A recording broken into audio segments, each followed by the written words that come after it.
Naging trending at usap-usapan na naman si John Estrada dahil sa kanyang rumored girlfriend di umano na si Lily Hallman. Kaya naman ang mga netizens ay sinasabing iwanan mo na nga yan si John Estrada dahil napakababaero naman yan. Yun ang mga sinasabi ng mga netizens na nakikisimpatya sa kanyang asawang model at beauty queen. Ito ay walang iba kundi ang beauty queen na si Priscilla Meireles. Kaya ating alamin ang kanilang back-to-back na sagutan sa Instagram account.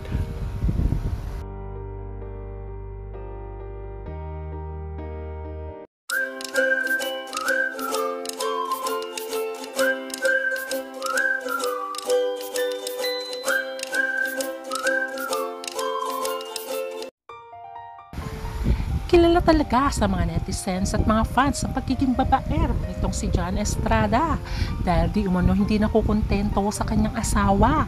Matatandaan na unang naging asawa niya ay magaling na aktres na walang iba kundi si Janice de Belen. Marami ring naging anak si Janice at John. Akala nga ng lahat ay magkakaroon ng forever ang dalawa, especially kay Janice dahil naging single mom siya for a while dahil sa kanyang anak na si Iggy Boy na hindi rin sila nagkatuluyan ni Aga Mulak. Pero walang forever kay Janice dahil nauwi rin sa hiwalayan ang kanilang pagsasama dahil di umano sa co-host ni John Estrada na si Vanessa Del Bianco. Si Vanessa Del Bianco di umano ang dahilan ng paghiwalay ni Janice at ni John Estrada. Kaya naman tinuluyan ng hiwalayan ni Janice ito. Naging controversial din at blind item si John Estrada at Manilyn Reynes. Ayon sa blind item ni Christopher Min, di umano ay may anak si John Estrada kay Manilyn Reynes. At kayo nang humusga kung kawig ba ni John ang kanyang panganay na anak? What do you think? Anak ba ni John ang panganay ni Manilyn Reynes? Matatandaan din na marami na rin pinopost si Priscilla about John tungkol sa kanilang relasyon na parang rocky nga ito dahil sa third party. At ngayong nagbabakasyon, si Priscilla at ang kanyang anak kay John sa Brazil ay lumabas ang controversial na di umano may kasama si John Estrada na si Lily. At ang nakakatuwa pa dahil tinanong nga si John ng isang fan kung sino ang kasama niya sa kanyang pagbabakasyon sa Boracay, ang sumagot ay walang iba kundi si Priscilla.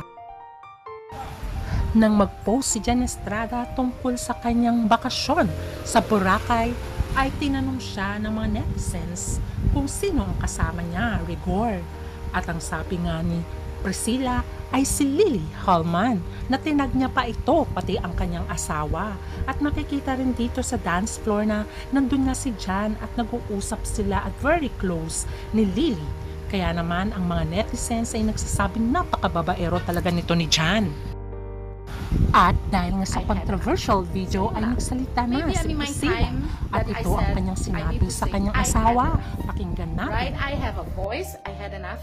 And I think when you do things, you need to be very careful about the consequences of the things that you do in life. We're all grown-ups, right? Lahat na social media, hindi para sa mga bata yan. We're grown-up, we're all adults. Everything that you do, there is a consequence.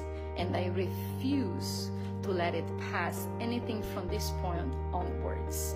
So that's basically who I am. I'm a very patient, I'm very kind, and I'm very forgiving person, but until the limit. When I get to my limit, I'm sorry. I don't think I'm the best person for you to fight.